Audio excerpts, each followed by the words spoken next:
doutor Cláudio Augusto. Então, agora, né, vou passar a palavra ao doutor Cláudio Augusto para que, né, nos brinde com a palestra que falará sobre o plano de atendimento socioeducativo.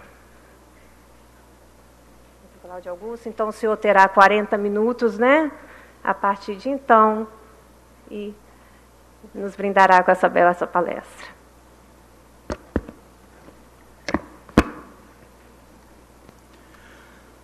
Muito bom dia a todas e todos. Agradecer, em nome da ministra Maria do Rosário, da secretária nacional de Promoção dos Direitos da Criança e Adolescente, Angélica Goulart, esse convite para a nossa participação, enquanto Secretaria de Direitos Humanos, aqui nesse seminário promovido pelo Conselho Nacional de Justiça, que vai ter uma dupla participação, nesse momento comigo aqui nessa mesa, e depois amanhã com o professor Paulo, que também faz parte da nossa equipe do SINASE. Daqui já vê muitos amigos e amigas dessa luta nossa pela implementação do Estatuto da Criança e Adolescente ao longo desses anos. Abraço a todos a partir desse nosso convívio histórico, e quis também o tempo e as coincidências que existem, que há mais ou menos um ano atrás nós estávamos aqui numa reunião do FONAJUVE e fazíamos os primeiros debates sobre as primeiras ideias alinhavadas sobre o Plano Nacional do Atendimento Socioeducativo. Esse Plano Nacional de Atendimento Socioeducativo é uma das oportunidades que temos, como o nosso querido amigo Leoberto já colocou na mesa anterior, essas oportunidades que temos de trocar as lentes, de tentar construir caminhos concretos, caminhos que sejam impactantes na vida do adolescente, desse sistema que foi criado com este objetivo, e fazer com que os princípios que nós todos ajudamos a construir, e a sociedade brasileira assumiu isso enquanto compromisso do Estado brasileiro, que é a garantia inarredável dos direitos humanos de crianças e adolescentes em qualquer situação que essas crianças e adolescentes estejam. São conquistas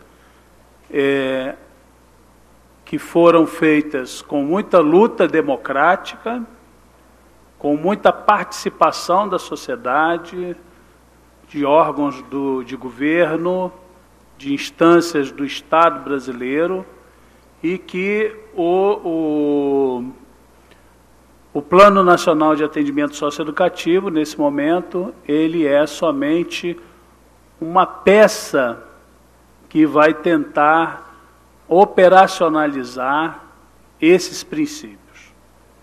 Então, fizemos isso ao longo do ano passado, discutimos esse plano no âmbito do sistema de justiça, com os atores do sistema de justiça, também respondendo a uma solicitação da doutora Marina, estivemos presentes no CNJ, e o CNJ nos ajudou de uma maneira muito firme e objetiva nas contribuições que chegaram do sistema de justiça. Discutimos com os colegiados nacionais, dentre eles o FONAJUVE, Conselho Nacional, FONACRIAD e tantas outras articulações, órgãos e estados, para poder construir com essas diversas mãos aquilo que são os consensos que nós elencamos aqui no nosso Plano Nacional. Então, esse Plano Nacional, ele... Pode passar, por favor? Ele, resumidamente, está constituído daquela forma ali. Evidentemente que aqui, nesse período que nós temos aqui, eu não vou ter condições e tempo de passar por cada uma das 73 metas, mas eu vou tentar passar aqui, pelo menos com os objetivos que foram traçados nesse plano. Então, esse plano ele acabou tendo aquele eixo construtivo que foi feito desde o início e se constitui dessa forma. Nós temos 4 eixos. Esses 4 eixos, o eixo 1, nós temos 6 objetivos. O eixo 2, que fala da gestão, da qualificação do atendimento socioeducativo. O eixo 1 é da gestão, o eixo 2 é da qualificação do sistema socioeducativo. Ele tem 5 objetivos. E o eixo 3, que diz respeito à participação dos adolescentes, e o eixo 4, que diz respeito ao sistema de justiça e segurança, temos um objetivo cada um. E, para operacionalizar esses 13 objetivos, nós conseguimos organizar todas as contribuições com a participação de todos esses atores e sistematizado entre os órgãos responsáveis pelas políticas públicas setoriais, saúde, educação, assistência, em maior número, e fizemos e organizamos e localizamos essas 73 metas dentro desses eixos e objetivos. Como, evidentemente, é um plano operativo, é um plano de ação, é um plano de organização que tentará auxiliar e subsidiar este Sistema Nacional de Atendimento Socioeducativo, que ainda carece de muitas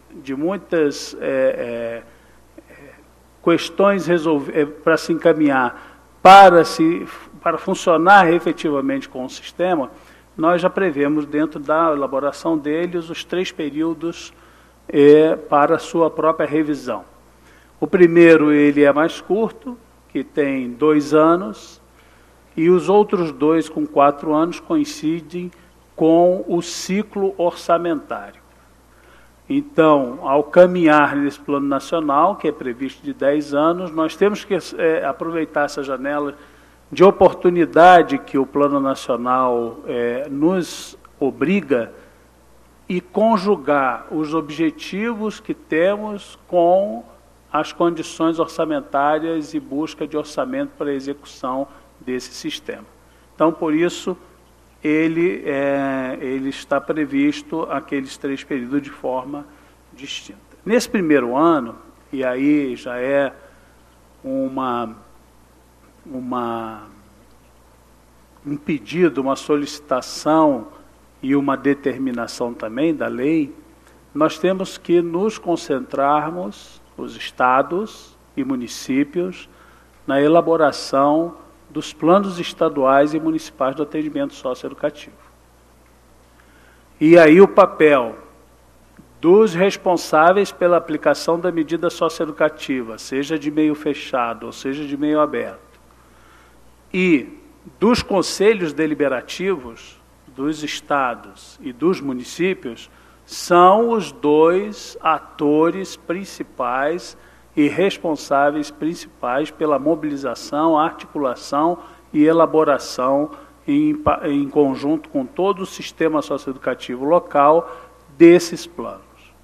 Então, este ano de 2014, que é um ano efetivamente curto, por conta de todo o calendário que temos adiante, principalmente do processo eleitoral que impede de fazer muitas coisas nos estados, nós temos até a data 30 de novembro para apresentar nos estados e os municípios quais são as suas principais ações a partir do oferecimento e da aprovação do Plano Nacional, daquilo que vai ser realizado nos seus estados e municípios desse plano de atendimento socioeducativo. Então, esse Plano Nacional de Atendimento Socioeducativo, ele e como determinação, pedido e solicitação da própria ministra, ele não quer ser um documento teórico, um documento que repete os princípios, que traz para dentro dele tudo aquilo que nós já consagramos dentro e já incorporamos na legislação brasileira e nos princípios do atendimento socioeducativo, que estão lá na resolução do CONANDA de 2006 e na Lei Federal 12.594, evidentemente que também lastreados com o Estatuto e a Constituição. Então não cabia, a compreensão não cabia neste documento ficar engrossando ele de muitas páginas com tudo isso que já está consolidado e escrito na nossa legislação e nos nossos compromissos de política pública. Então, ele é uma peça que está associada à lei de 2012 e à resolução de 2006 do CONANDA. E como guia, esses três instrumentos, eles têm a Constituição e o próprio Estatuto. Só para dizer da nossa legislação interna aqui. Bem, o plano, pode seguir, ele, então, matematicamente representa isso. A gestão do SINASE, que é o primeiro eixo, ele representa, no que diz respeito às metas, 32% das 73 metas. A qualificação do atendimento socioeducativo, ele representa 49% das metas criadas para esse plano. A participação e autonomia dos adolescentes, 10%. E o fortalecimento dos sistemas de justiça e segurança pública, 6,85%. Isso compõe essas 73 metas, assim que elas ficaram distribuídas após o processo de sistematização.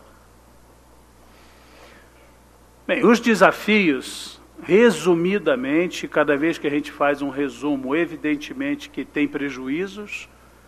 Resumidamente, para enfrentar esses muitos desafios que nós temos no sistema socioeducativo, que todos nós aqui somos conhecedores, o principal objetivo desse plano é recuperar e retomar um caminho que o objetivo político, pedagógico desse plano é retomar um caminho que a área da infância e adolescência tinha de maneira primorosa nos anos 70, 80 e 90. Que era uma agenda política de ação. Uma agenda construída em comum e que fosse possível direcionar as nossas ações. Ao longo dos anos, a nossa avaliação é que nós nos perdemos um pouco nos caminhos da implantação do Estatuto da Criança e Adolescente e, principalmente, isso se configurou numa difusão de vontade, de objetivos, todos muito justos, mas que nos trouxe uma grande invisibilidade na política pública. E do ponto de vista do SINASE, a partir do ano de 2006, quando o CONANDA cria esse sistema, nós ficamos cerca de, tranquilamente, 6 anos nos debatendo quem tomava conta de quê. Meio aberta de quem, meio fechada de quem, uma disputa intestina, a partir, inclusive, do próprio governo federal, de quem que ia ser o dono dessa bola. E ela ficou ali no meio campo.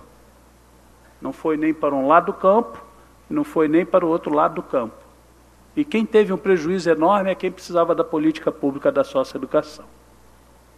E na falta da política pública, do regramento, dos acordos, da nossa propositividade política, permaneceu reforçado aquilo que estamos propondo, por exemplo, nessa instalação de uma política pública, tendo como base a restauração, prevaleceu o cárcere e a tortura,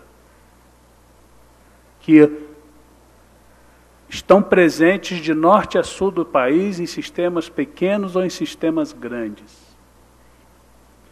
Então, o primeiro ponto sobre para vencer os diversos desafios que temos com o SINASE, com a implantação do SINAVE, é a centralidade na socioeducação. O que significa dizer isso? Nós temos que reafirmar, retomar, reagir e concretizar o princípio construído nesse país da socioeducação como aquela ação e aquela política que é a nossa principal ferramenta para trabalhar com as medidas socioeducativas.